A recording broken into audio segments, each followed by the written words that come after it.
It does look like at least StarCraft is appropriately routed through the audio. What is this map? So it's not a ladder map, but they've been doing the... I'm going to guess the TLMC maps, but they've been doing non-ladder maps in the Monday Night Weeklies for almost the full extent of it, I believe. They even swapped out one of the ones that they had already swapped in, because I guess people didn't like it enough, so... It's changed maps a couple of times. I think there's 3 maps outside of the ladder map pool, or replacing certain ladder maps of the ladder pool. But I haven't really bothered to pay attention to which one, to be honest. I jump into games and I'm like, oh yeah, look, it's a slightly different map. But these guys have been playing on it actually for the weeklies, and then they might have been playing on it for the TLMC, I'm not sure. But they are going to be a little familiar, as I believe both these guys have been playing in the weeklies for a couple of weeks at this point. Byun is just a workhorse and does it almost all the time. And then Solar, a little less so, but he was, one of the ones trying to go for Triple Crown. Understandably, it is a very bad time zone for the Korean players, so definitely not judging if they don't want to play this. But they've been signing up more often, actually. So Solar is here, last week and the week before, at the very least, I'm pretty sure. And he has a little extra incentive that Byun does not, which is that both players obviously going to try and win this entire tournament and get the max amount of cash possible. But Solar, as a Zerg player, also has the chance to be the highest ranking Zerg, which he gets an extra $25 bounty, basically, for doing that. So that's a nice little addition, because Zerg players really just don't sign up for these tournaments. What are you going to do about it? Add in a little extra cash for them, and you might get a few nibbles, and that's exactly what's happened. So Solar, I believe, even won last week, right? Very, very close, though. Or no, maybe Hero won? Oh, man, who did win? I know he won against Hero once, but then did he win the finals? I don't remember. He was in the finals. That's what I remember versus Hero. Anyway, they're all playing now today. Actually, Hero currently facing Trigger, and I believe they're done, actually. Because Steadfast joined them this series. So I don't know what happened there, but it was lightning quick. We have had a very typical 3cc opener versus a Zerg macro opener, so haven't been missing much, but just in case you need reminding as to how Zerg even does this, how this matchup even works, because you do nothing but watch Protoss and TVPs when you watch the Open Cups. Yeah, we do have speed finished. Certainly not the fastest, but not the slowest either. We do have 3cc from the Terran as well, so Byun going into some macro. This looks like a map that has a short rush distance, but I can't really confirm that. I haven't done the testing for it. But it's only from that natural, or it's actually from the top of the main to the top of the main for the rush distance. And usually what's a lot more important, particularly in this matchup, is going to be like the third versus the third or fourth dynamic, and how abusive certain positions are for the Terran, who are naturally the aggressors. And that's typically how it goes. Even though Solar can be aggressive, he can all lane. He's a well-rounded, competitive player. I mean, I think of him as a defensive macro guy. It is going to be 6 Hellions and a Reaper. So far fighting actually no damage, I believe. Single Ling has died. Single Ling. Liberator not going to have any success in the main base, actually. Surprise. I guess he thought... He actually might not have been paying attention, to be honest with you. If he thought he was going to get at least one drone before skedaddling, he was wrong about that, too. That Liberator, almost useless now, actually. It could sneak in, I guess. But yeah, that's very unfortunate. Byun was trying to distract Solar, but not sure it's really working out. Although these Hellions getting on in here, 7 of them, actually. So we're up to 8 total. Like that's 6 now, but they have successfully entered into the main base where the drones are scattering like cockroaches. And they're doing a pretty damn good job of that, to be honest. Liberator comes back in to try and get some of these drones, at the very least, further deny mining, which has actually been very effective. But as far as the drone losses, not so much. You see the Hellions get into the main base relatively unguarded. The Ling amount was not heavy enough, and the Queens obviously are a little bit slow, and you think that a lot more drones are going to go down, but it was mostly the denied mining time. Ditto on the Liberator. Solar, at least somewhat prepared for these circumstances, was able to consider the emergency options quickly and did it. Because it was an emergency. He did, let those Hellions through, and that is a mistake, but feels like the contingency plans were actually very good. And so Solar, not taking too much damage, hopefully was macroing well beyond that, has the upgrades on the way around the same time as Byun's 1-1. Byun did sacrifice those Hellions that, yeah, could have been involved in the first push, or even stay behind and deal with the third CC, but that's always the gamble you take when you actually rush in like that. And it looked like a golden opportunity. 7 Hellions entering to that main before one of them died. That looks like 10 drone kills at least. Didn't happen. So overall, I'm going to guess Byun's not exactly happy about that, but it honestly kind of more depends on whether or not it offset the Zerg tempo, which it has a little bit. Solar was a little late to those Banelings. You don't usually want to have Banelings against just a simple 16 Marine push. The tank was left defensively, trying to really be aggressive here. But it is going to be the safest and easiest way really to clean up any type of poke like that. And the Queens and Lings just were not well positioned, not in the higher numbers they were supposed to be, and more Banelings are being made as Solar assumes correctly that Byun is going to be rallying to this point. Queen does go down right there. And there's Byun's reinforcements. So this is a bit of a tricky spot, isn't it, for the Zerg player? Now, they're not in danger immediately from the tanks, but you can see that now the tank on helping the high ground Marines clears out the creep tumors. It's going to be a death sentence to go down this in just one way. Solar's got to either go for a run by and try and dislodge this push, or try and go for a bit more of a surround. I believe he is setting up, but he might also be trying to wait for the centrifugal hooks to finish. 13 more seconds to go. In the meantime, Byun's going to be able to either reinforce more or get another drop going as well. I mean, this is a sticky position, isn't it? Not enough creep as well. One tank does on siege. So I believe Solar noticed that. He's still trying to set up for the surround. Byun must be aware that this is going to happen. I think he did catch what could have been either, again, a surround or a run by. And that is now going to collapse in. Try and take care of this. I believe it will be effective. Solar had a lot of time to prepare. Thankfully, again, those tanks and Marines, they weren't hitting anything extremely dangerous, but it was always the fact that there could be the next thing that could be even more dangerous. I mean, if you don't dislodge the Terran from this position and then they come in maxed out and you have this much creep spread, which is basically nothing, yeah, you probably do die, even if you do have some time to get a full surround and the best attempt possible. But cutting it, nipping it in the bud as much as Solar really could does alleviate that pressure, allows him to not only spread that creep again, but also to go for a base. Gonna go the 5th base at the gold. Byun gonna go for the 4th at the gold, actually. And things remain pretty even. Solar did manage to clean that up while also going into Hive. He's got everything on the docket right now. Vipers, Adrenal Glands, 2-2, Hydralisand, no doubt going to be going into some Lurkers as well. And he has all the defenses up. There was the kerfuffle with the Hellions earlier on. It did seem to throw off Solar just the tiniest little bit. But all things considered, really doing a great job defensively.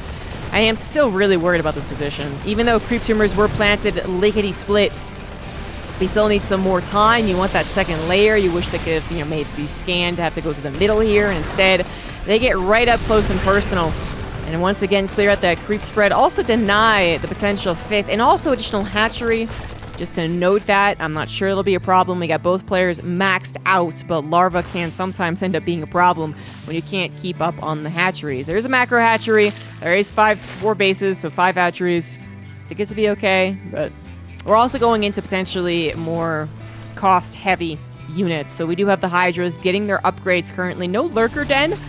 I think we're going to see that perhaps eventually, but right now, just a full army trying to take care of Byun's push is necessary. Waiting for Lurkers, they're not even going to be that great of an idea, even if they did come out.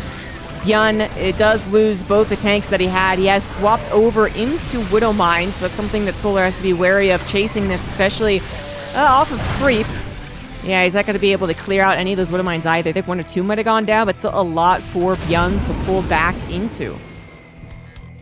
Byun might be losing confidence in his pressure here as the medevac drop in the main was unsuccessful, I suppose. Goes over the Hydras to die. 5th base once again attempted here from Solar. We're getting to that point where maybe a 5th and a 6th, maybe in the corner or something like that, but you would have to hope that basically Byun just doesn't check it. Because a simple 8 Marine drop over in that corner could be very difficult for Solar to actually take care of. Now, Byun is macroing like a machine behind this, guys. He's got 4 bases, but also 3 extra command centers finishing, so he can get his 5th base and his 6th base, set him up his planetaries, all while committing this pressure. to Solar. Solar, desperately needing this 5th base, is going to actually move his defenses over to the right side, where there's some creep spread, but the left side's still woefully missing, and that just means that a full surround is a little less scary. But you know what? Byun has left a very odd amount of army. It has no medevacs. It was severely injured from stims and battles, and it just wasn't... Actually didn't make sense, actually. I mean, hindsight 2020, 100%. But that actually was almost a freebie for Solar. And the drop in the main base might not be worth that moment, although it will grab the Lurker Den. It does lose all of the Marines that it dropped out. The medevacs themselves, maybe 2 will survive. Oh, all 3. Boost, he's out. Okay, so 2 will survive. I guess, okay. Well...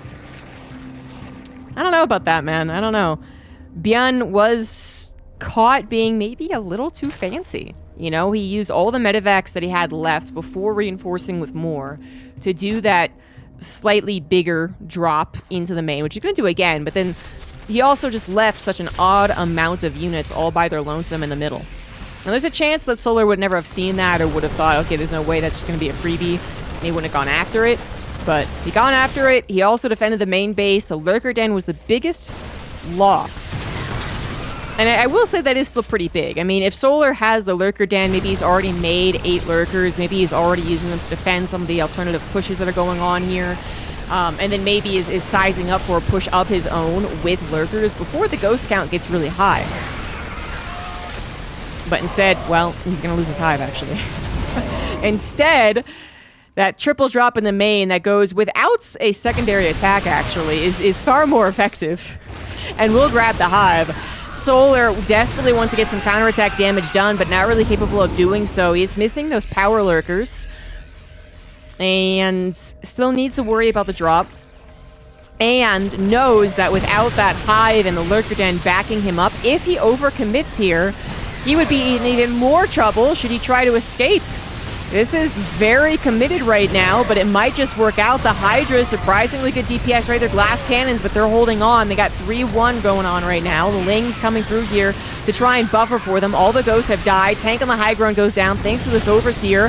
And it looks like Byun is not going to be able to hold against the attack. Now, he does have his drops going on. I think he might have attempted another one in the main, but the one in the bottom right does find that corner base. Solar still has money and an overwhelming supply lead, up by about 10 workers, so most of it is in army, but Byun has finally been able to collect all of his forces together, and it is still 3-3 bio. It is 3-3 bio. You don't want to continue committing, especially if you got those Hydras that might not be able to escape, if you're not absolutely sure that this is the moment that you break the Terran. And while it looked like it was getting awfully close, even some production being camped on the front lines, apparently that is not actually what's happening here. Not quite breaking Byun. But Solar, perhaps invigorated by that last attempt, is ready to go again. Not going to be waiting for any amount of lurkers, although that Lurker did finish, and he did... Oh, we actually didn't get any upgrades. That's the Frenzy, right? So, man, Frenzy, I gotta say. Oh, the Viper's left behind. Ah, didn't 1A, 2A, 3A backwards. Rookie mistake. Or whatever the hotkeys are for his Vipers. Anyways, that is pretty problematic because, you know, the Hive isn't done yet, although it is finishing. The macro hatchery becoming now the Hive. Single drop into the main base. Medevac being targeted. That might go down. Solar making sure there's also not an attack on the front lines, or rather that his attack is the only attack on the front lines. He is ready to go, but Widow Mines immediately take out like 30 Lings right there. And you don't know how many more behind that. Another one of mine is going to pop off, but Byun not paying attention. Initially does start to pull back. He's got Ghost, but that's not necessarily all that helpful against what is now the Ling problem. The Lings are getting surrounds. Widow Mine's backfiring onto the Terran forces, and the Hydras, now without the protection, just went out in numbers. Lings flooding through here to help protect those Hydras as they now target the 3rd CC. Once again, Byun desperately on the back foot, trying to gather up as many units as possible to hold on here. He has almost 1,500 minerals in the bank and can't spend it. It looks like he has managed to not hotkey all of his barracks. It looks like finally he's going to get all that up and running. He did lose a couple of barracks, I believe, in that last defense around his 3rd CC. This time, saved the barracks production, lost the 3rd CC, but he does have extra command centers, guys. He built 3 extra when he was on 4 bases, then did get that 5th, and then turned, I guess, the rest of them into orbital commands. Now, that means that he's not going to have a very protected 6th when he eventually does have to get that. But it's definitely a better situation than it could be. Now, Solar, with all of this aggression, has managed to really breathe back at home. All the drops have also stopped. He finally has his hive. He has his lurkers. He has his options, basically. So he is also able to focus entirely on the front lines. There's really not a lot of thought process going on behind it, although there is a drop, once again, targeting that corner base. The point is, he can focus a lot on how he's going to tear down this Terran who's desperately trying to turtle. That is really what Byun's only hope is here, is that he can turtle, and then Solar overcommits at some point. And it'll be far more of an overcommittal if Byun can continue keeping the hatchery count down. Does not grab this hatchery, but it's kind of almost dead anyway. I mean, we'll see if he can save it. But Solar also got the base up to the top left. He does have a lot of mining going down. 77 drones still working rather efficiently. Byun can't say the same. I think he's down to, like, basically 2 bases. The gold mineral is going to mine out here. The 5th base, the healthiest base right now. And I don't know how close we are to ever getting a 6th.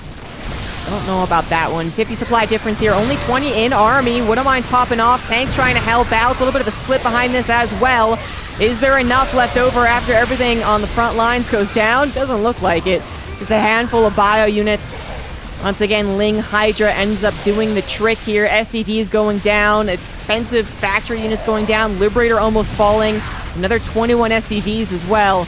And Byun is forced to tap out. Solar's aggression wins the day. Wins the game at the very least.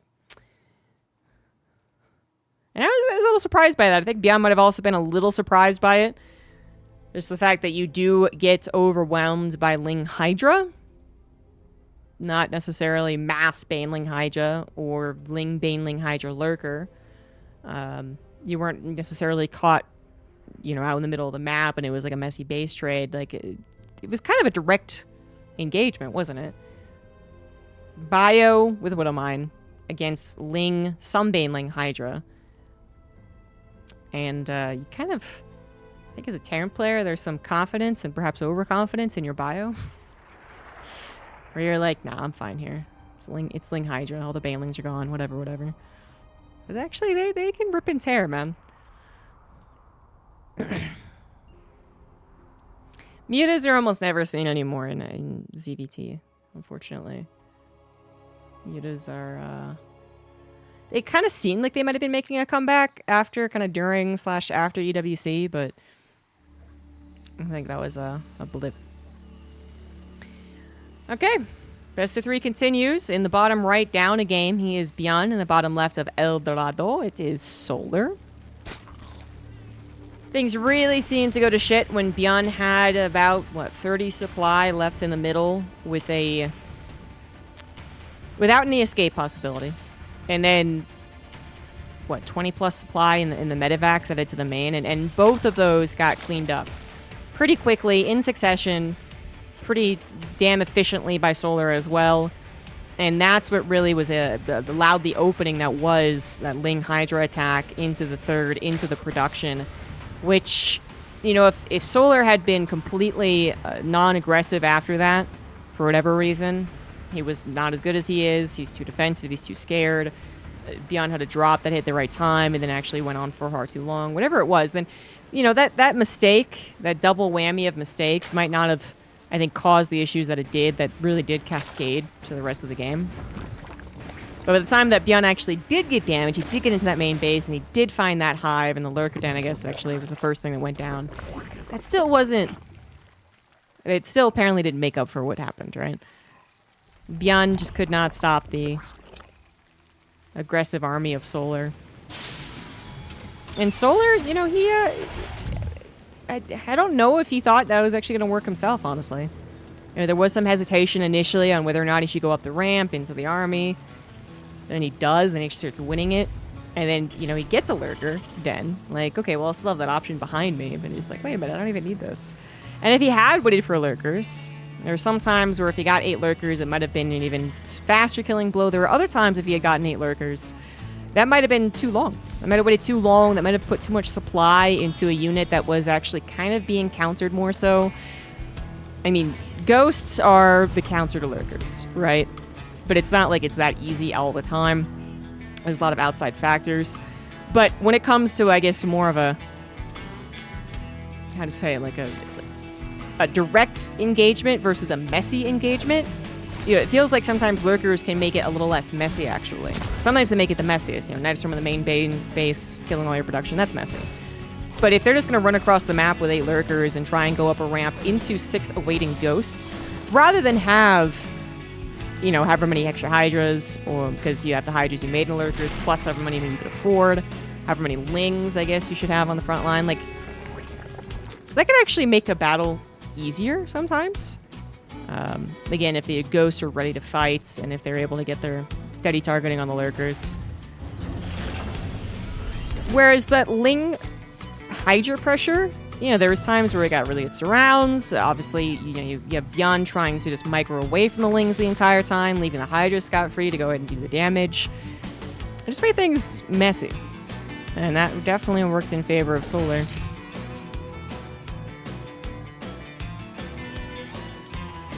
But that is not necessarily going to happen every single time. Solar has absolutely played a lot of TVZs where he has found the opportunity with Ling, Baneling, Hydra, lurkers not necessary. But that's not always going to be the case.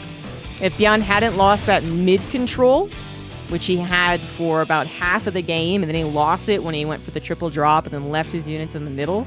I mean, if he doesn't lose that mid-control, and there's still a difficulty with getting that gold base up for Solar. The corner bases are very difficult against someone who can drop you.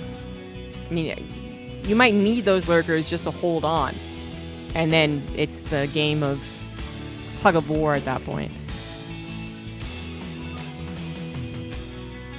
So TLDR, we might see them here today. In this game. The lurkers, that is. So that's going to be Fake Cloak. It's like, what do you get Interference Matrix for in this matchup? You don't. You get it for Fake Cloak because it's cheaper. That is going to successfully fake out Solar, although he might be asking just for being cheeky and friendly today. Unfortunately, I think Cloak is actually in Korean. It's not like Cloaku or something. So, anyway. Whatever they're talking about, that is actually still 2 Banshees, though. So, I think Byun's done this before. I'd still say it's far more typical that if you're not going to get Cloak, you're only going to get 1 Banshee. If you get Cloak, you get 2 Banshees. But for whatever reason, Byun likes to not get Cloak and still 2 Banshees. I could see some arguments for and against it. But you know what? I was talking about lurkers. We do have roaches on the way, which, you know, eventually they still could get the lurkers. But roaches first and foremost, which also means that Solar could go for a bit of a bust attempt. I don't think that's the plan here necessarily, but once again, Hellions trying to dive in on a seemingly unguarded drone line does not work out. That time the Queens were there, and a lot of them, honestly, would do some damage to the Hellions. The Lings were short behind, so that's 4 drones yet again. That is 4 drones killed when you were really hoping for more like 10 when you commit all of your Hellions. And even then, 10 might not be enough. So for Byun, that is quite the disappointment. In fact, that happened, I think, even faster than the last game, which means that there are less defenses back at home. So if you do end up giving out your Hellions, giving them up, then your 3rd CC could be under fire if you don't have these Banshees to help out. If you don't have, you know, say, a solid 16 Marines, let's say, to help out, you could be losing your 3rd just to a couple of Lings. Thankfully, the Banshees were there, having to reveal themselves, but the Banshee itself was obvious. It was that Cloak that was questionable. And again, because Byun often does not go Cloak with the Banshees, Solar could be guessing they don't have Cloak. That might be why he brought it up as well in the chat. Looks like he's not going to play too much with fire, though. He does have an Overseer if they had Cloak. But considering they just ran away instead of cloaked up right then and there, I think Solar knows. Now the Banshee is going to be a distraction. Some Marines thinking about going after the Creep Tumors. Thinking about it. But it is dangerous to do so. I mean, like, right now, there is an opportunity. I can tell you that because I have God Vision. But as the Terran player actually playing against the Zerg, I mean, it's very risky to go out without those medevacs. He does wait for them. He does clear up 2 lines of creep spread. Actually, a lot going down here. Those Banshees did successfully distract the Queens, which are the first line defense, I guess. But they also do have Lings and Roaches, which I'm not sure if the Roaches were actually seen. Dan does not know about the Roach Warren. Fortunately, this is the type of game where Solar is just macro, macro, macro. So even if he didn't know about the Roaches, there's no imminent attack that would actually hurt him because of that. You know, he might see the Roaches in like 2 minutes and be like, oh shit, okay, Roaches, shit, okay. Widow Mines are not as good as I want them to be. But it actually looks like with his continued tank production, he might have a... no, he's going over to Widow Mines. I don't know. He scans them now. And he is going to see that it is Roaches, but he's not going to be able to say too much else, so he knows it's the 4th base. The information here could still mean that it's like a maxed out Roach push on the way. Like right now. But now I think that scan, seeing that it is also Banelings included, and that really is the extent of Solar's army, that's a real confirmation that, hey, they're going into Hive. They're going into late game, and it's hard to tell exactly what Byun knew exactly when, but I think he had the correct read on this for a while. As if he was terribly scared of a Roach all-in, he probably wouldn't be moving out. But now he's confidently moving out. 3 tanks, well sieged. Baneling still without speed. There they go, finally. But it might already be too late to save this hatchery. Now, Solar can give up this hatchery, as long as he doesn't give up too much else for it. So that's 350 minerals down the drain. But a worthy sacrifice, because behind that hatchery, he is still getting maxed out. He is still getting to an Ultralisk Cavern. Vipers, I believe, are getting juiced up as well. Banelings are being formed, and positioning is being set up. So, basically, 5th base, worth that, as long as you continue living, but triple drop into the main base, not seen until that Overlord. Good response so far from Solar, however.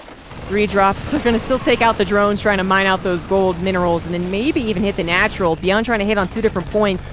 He had a good command of the game last game. He did, until he left those units out in the middle. It really seemed like to be the start of the bad times for Byun. As otherwise, it looked like it was really good. It looked like he was a bit of a bully, even, as Solar was desperately trying to get a 5th base up and trying to get his creep spread out. And we have a similar setup here. That 5th base is a bit questionable. The drop could definitely go for it and kill it before Solar even was able to respond, if Byun was looking. And Byun double expanding behind this. I mean, he got his 4th base up, but then also his 5th on location, 6th on the way too. 2-2 is about to finish for our Terran. A little bit later for Solar. He does have his Ultras, but no upgrades on them. In fact, no upgrades on the way at all. There we go. Chitinous plating. Usually gotten as soon as that Ultras Cavern finishes, but might not have had the money. Those Ultras on the front lines without that extra armor just are dangerous, frankly. I mean, they could survive because they're just beefy units in general, even without their upgrades, and so they provide that frontline defense, which so far, so good.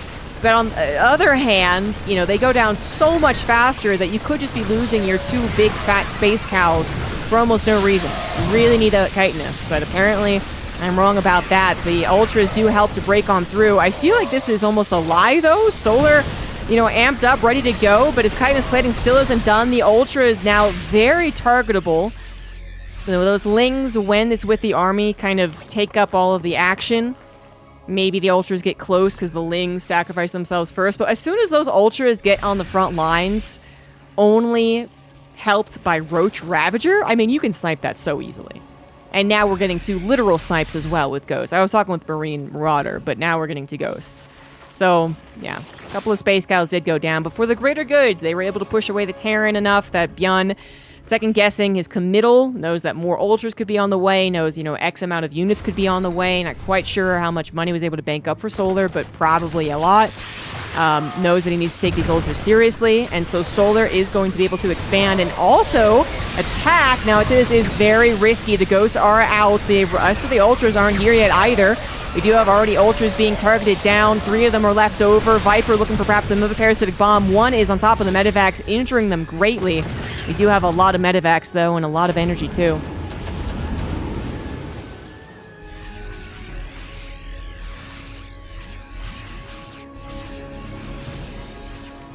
Solar does lose out on the attack to the front. Resources lost, favoring the Terran, but not by a whole lot.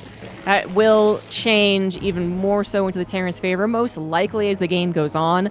No one has taken a definite lead as we start to split the map a little bit. I will say I find Byun's position a little more comfortable. Solar, as a Zerg player here, would like to be able to have, additional bases, a lot more consistent mining and future-proof mining. And that's not something that he has quite yet. That 5th base is up and running at the very least, but the 6th keeps getting denied. The 7th keeps getting denied just because the drones can't mine this out. And I don't know how likely it is to take this base, although apparently Solar did try. So,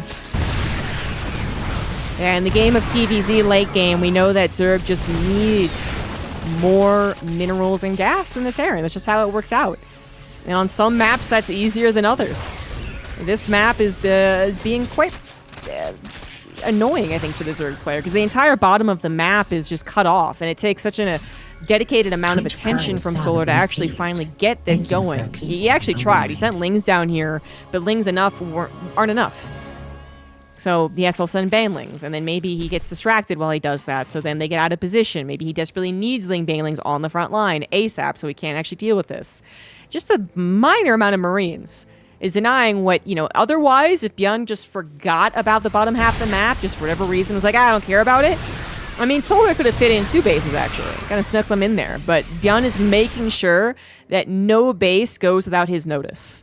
None on the bottom side, not this one he could kind of get to. This one finally does get going, but Byun knows about it. So let's see how he deals with the attack. If he deals with this attack and pushes it back, that hatchery is probably one of the first things going to be taken down. Does look like he will deal with this attack. Nice concave from the Terran. Planetary helping out as well with the mass repair. Even more units coming on the left side. I believe that is the drop F2 to help out in battle. Ravager's not able to escape as well. There's that hatchery gone, like I was talking about. And that's the ebb and flow that does not favor Solar's problem right now. The problem of getting more expansions to future-proof this game. Right now, he has consistent mining, but actually, that's also starting to dwindle. Bases are starting to mine out here. And Terran's taking some pretty good engagements. Ling's trying to get some partial surrounds, but not even super successful in that. So Liberator helping out against the Ultras in particular. It does look like a lot of Marauders were nibbled down.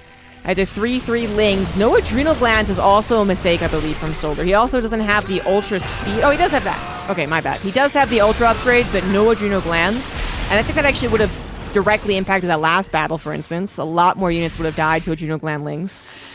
And as it is, that was a push that didn't get exactly what Byun was hoping for. But in the grand scheme of things, as he does scan, I think he's also like, well, in the grand scheme of things, how was that? And as he scans and sees no extra bases, he might be thinking, that's good.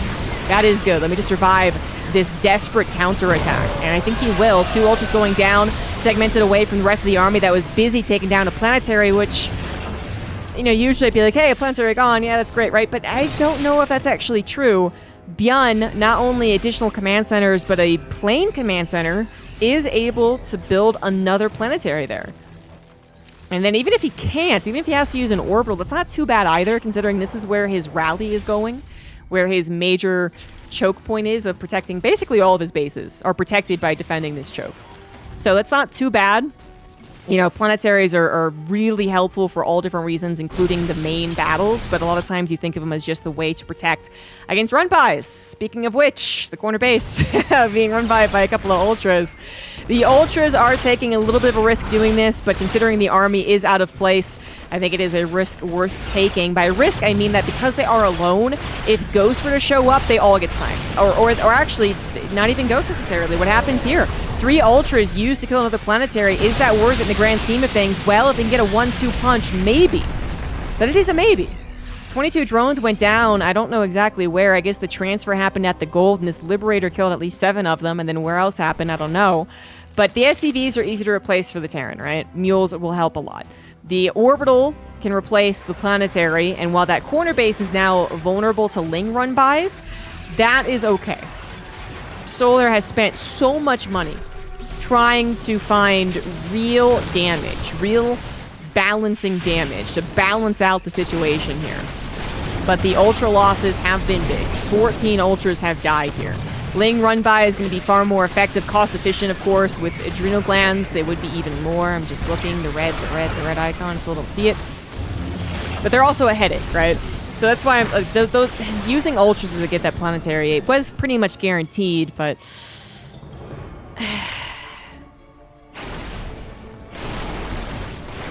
anyway, in some cases, ultras are exactly what you expect them to be, exactly what you think them to be, big cows that tank on the front line. And in other times, I feel like you kind of think of them almost as if like they're a Viper or an Infestor, you know? They're very expensive units that can be fragile in a way. Obviously in a different way than their armor and health. But that is the game, guys. Solar just could not remax on his army. So that was a while coming. It was about 2 or 3 minutes in the making, that GG. Yeah, ultras, obviously, health-wise, armor-wise, not weak units. But being by themselves kind of makes them weak. Obviously, context matters. If there's only 20 Terran supply left, then 5 ultras win. Duh.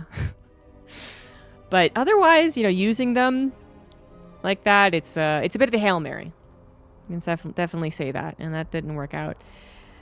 Unable to take his own bases, unable to really suppress the Terran economy. Things just did not balance out in favor of the Zerg there. And I guess we're remaking the lobby here. Manga Man, thank you very much for that. 43 months? Watch out good. Today is such a nice day. It's like 72 outside, which is perfect. It's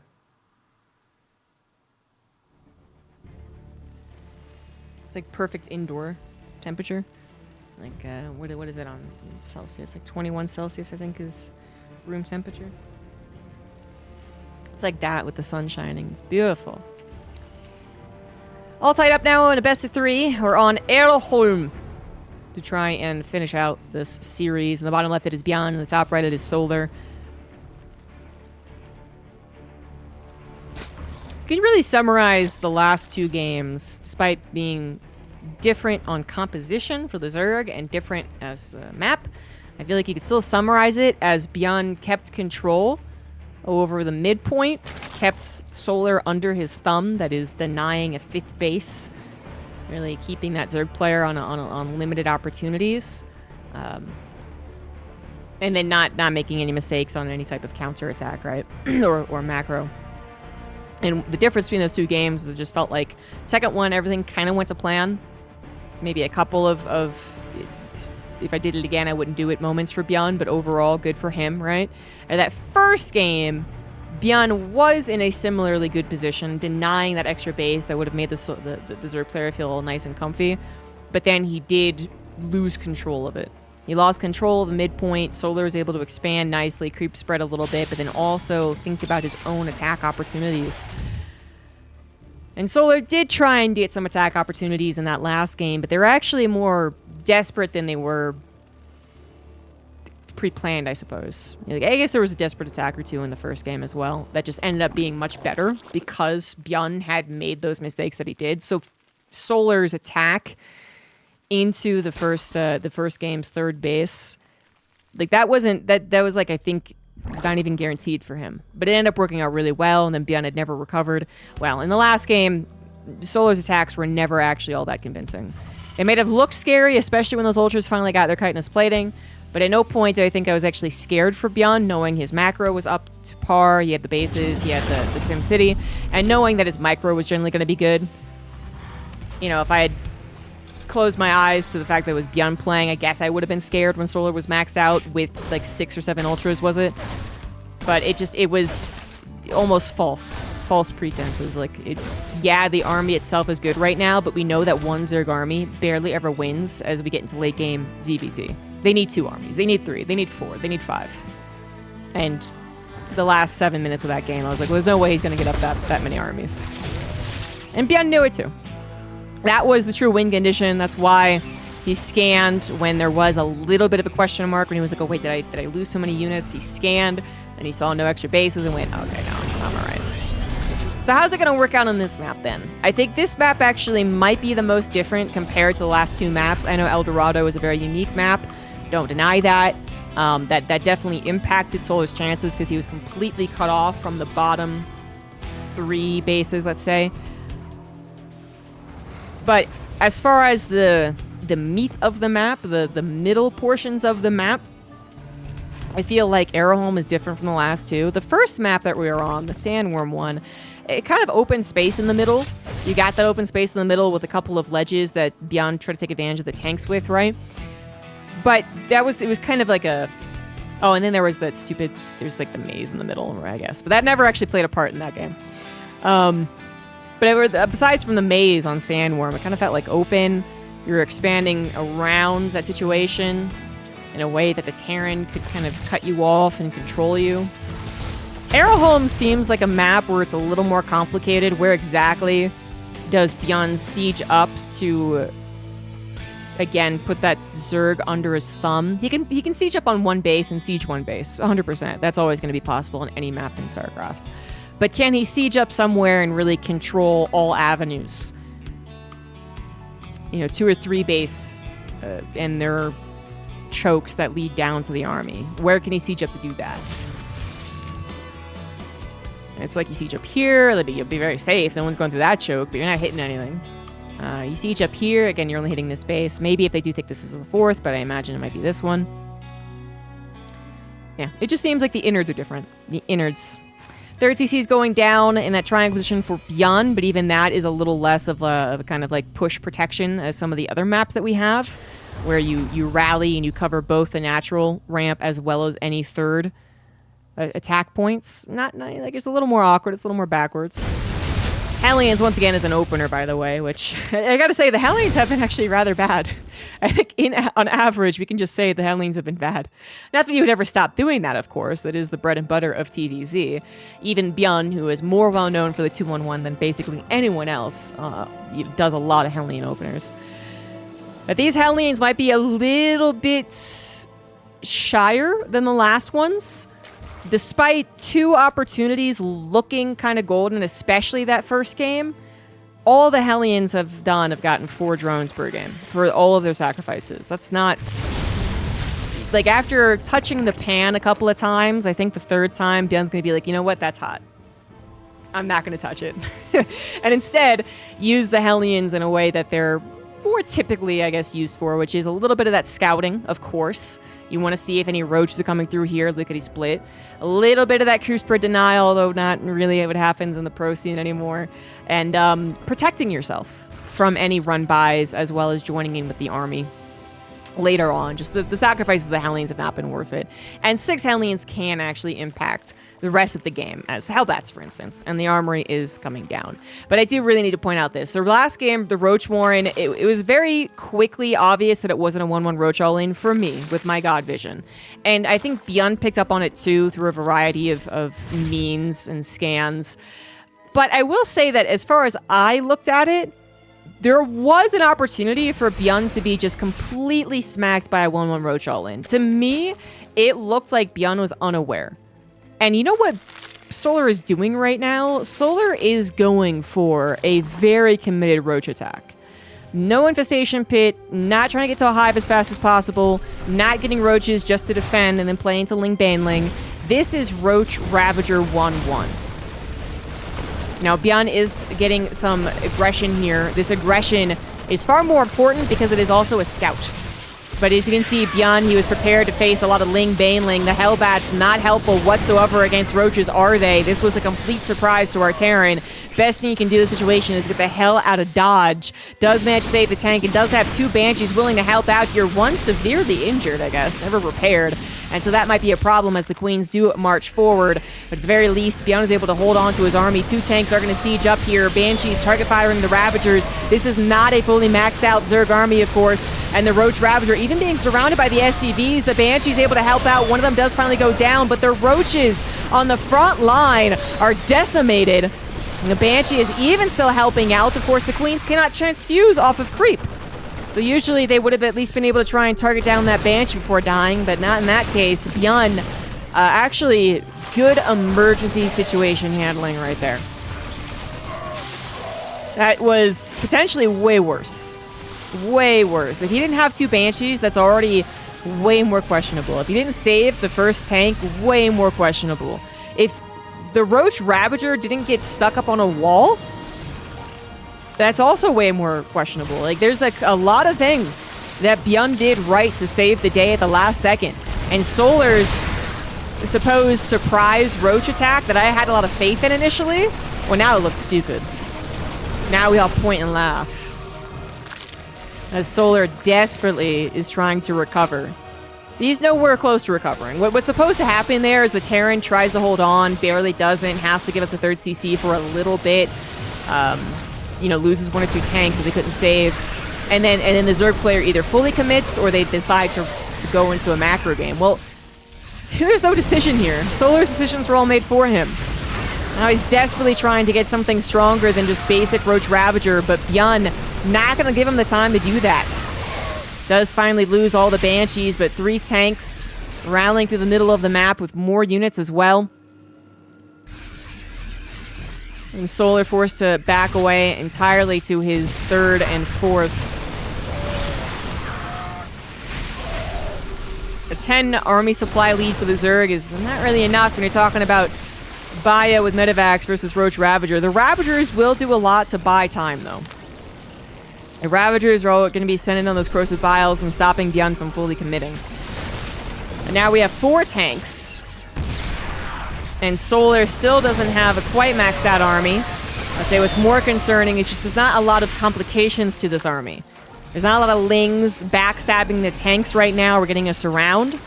There's not any Banelings that can sometimes sneak on in and get a really impressive hit. It is Roach Ravager. It is a very much easily sized up army. And Byun's goal is to basically keep his army away from the Corrosive Biles and otherwise keep his army together. There's no reason to split. There's no reason to really back away hurriedly behind the tanks as Banelings roll through them, because there are no Banelings. The only thing that Byun can do here is maybe be overstimmed, but I don't think that is a problem. I do not. He actually bathed in a couple of Corrosive Biles. A little overconfidence shown there as the tanks were just free-firing away.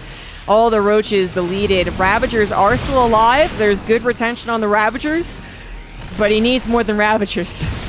17 Ravagers will not win up against further reinforcing armies. The tanks might go down, but how many Ravagers just went down right there? 6 of them at least. Now make that 8, actually. More reinforcements, not quite dislodging all of the tanks either. Solar does have 5 bases. Some of the mining going down in the corner, but he just doesn't have an army. It's just what's missing. Now he's actually down to an army supply. He's starting to add in those complicating factors like the Lings, like the Banelings, even a Viper getting involved right now, but I think it is too little too late. Solar, I think his plan was good. I think the idea was good. He showed a macro Roach Ravager last game, which he might have also picked up that Byun didn't really scout that. And said, well, this game, I'm going to go for the attack. I'm going to be the aggressor. That's going to change things up. I'm going to do the Roach all-in. That's going to change up from the last game. And you're going to be typical Byun and be aggressive, perhaps overly aggressive. And I'm gonna really get you for that. And that didn't happen. Did not happen. It feels like it should have. But in a weird way, Byun's aggression worked out for him. You know, a lot of times we'll see the first poke up against a Roach Ravager developing, and the Terran player will be like, oh, that was a mistake. And they'll run as fast as possible backwards. But in this case, well, he did have to run backwards. Obviously, he had to run away from the fight. He saved his tank. He saved most of the units. And so Solar's surprise, well, it just wasn't as effective as it was supposed to be. It does look like he's going to clean things up right now as the last tank does go down thanks to the help of a blinding cloud. But what is Solar really working with as the game heads into 4 bases for the Terran? Solar does still have 5, but I mean, that might be no longer true. 5th base is going to go down. Drone's already dead. Solar does have Ultras available now as well, and there aren't any Ghosts in play. So, maybe. There's a maybe.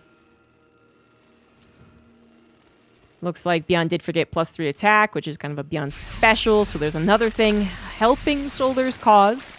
A good old Infestor Fungal with Baneling, Corrosive Bile, Ultra could change the tides of battle. Hey, Corrosive Bile is even getting a couple of these medevacs. Oh, no! Oh, that would have mine. Oh, so few banelings left over. So few chances for Solar to bring this game back. Chitinous plating is done for the Ultras. But there's nothing keeping the bio in place as they just run back through this choke into the Widow Mines. Widow Mines not thought of as very effective against Ultras because they're not, but they do ignore armor, so it's, you know, they do damage. You don't want to be running through a minefield. Only 2-2 right now for the Ultras as well. No Hive upgrades really on the way. Oh, Adrenal Glands was prioritized this time. It might not be a bad idea, but it's just not... Nothing's really connecting all together. The Fungals came down, but not when the rest of the army was ready to connect. The Lings, as Cracklings, desperately wanting to nibble on the bio, really died before they got an opportunity. The thing is, though, is that if there is a surround, even a partial one that the Lings get into the nooks of the bio army and starts to spread the Marauders out, like on the El Dorado game, now with the Adrenal Glands, there's a really good chance those Marauders end up dying rather than barely surviving. But we're having an even more difficult time of getting a partial surround in this game, although these Corrosive Biles are... I think the amount of Corrosive Biles that have hit unnecessarily is pretty high this game. Byun has already taken down Solar's very much needed 5th base and is now eyeing what was the original 3rd, I believe. This is a very stemmed up army, however, so it's not going to be able to commit, but with the distraction, the rest of the army heads over to the other new 5th. We'll be able to grab that easily. Infestor at least survives. Solar hanging on by his fingernails right now. I mean, this is way closer than I thought it was going to be. Probably Byun thinking the same thing, like, well, I really think I feel like I should have been able to kill you, but okay, fair enough. Big contributing factor to that was just the medevac energy and the bio army getting very, very low. Certainly impacted some of those final tank battle moments, and now he doesn't have any tanks. Infestor does get a pretty nice fungal on the medevacs, but doesn't really combine it with the parasitic bomb. Nonetheless, the rest of the army collapsing in, trying to take advantage of this moment, hoping that more damage can be found before Solar starts to be chased down. Unfortunately, now the chase is going the other way, and that's when the Zerg starts to bleed out a lot of units. The Marauders are very low. The Banelings might actually be getting some killing blows right here, but there's more reinforcements, more Widow Mines as well. The Infestor gathering energy, waiting for that perfect fungal. Solar still hanging on to the supply, despite being thrown back down to his original 4 bases, which are starting to mine out. He is holding on to his supply, managing to even fit in a +3 melee right there. Byun's trying to get this 5th base up and running. Does not have those extra command centers like the previous 2 games, so there's not as much future-proofing going on right now. Oh, there's the fungal from behind! Beautiful from Solar! I said it unironically. The 2 Ultras still go down. Plenty of Marauders in the red getting healed back up. Those were very much the Marauders that needed to straight up die. There was like 5 Marauders that went into the red and they did not die. More Infestors are on the way. It's really the only thing keeping Solar alive. Viper helping out as well. This 5th base is the do or die moment. It is the last stand here for Solar as he has dip down in supply. Medevacs are almost out of juice, but I feel like the firepower of now the officially 3-3 Terran is just too much. The Zerg army cannot connect with the now overwhelming amount of bio, and we're going to see that supply of the Zerg just drop. It's plummeting. It's game over. It's donezo. Byun with the 2-1 victory.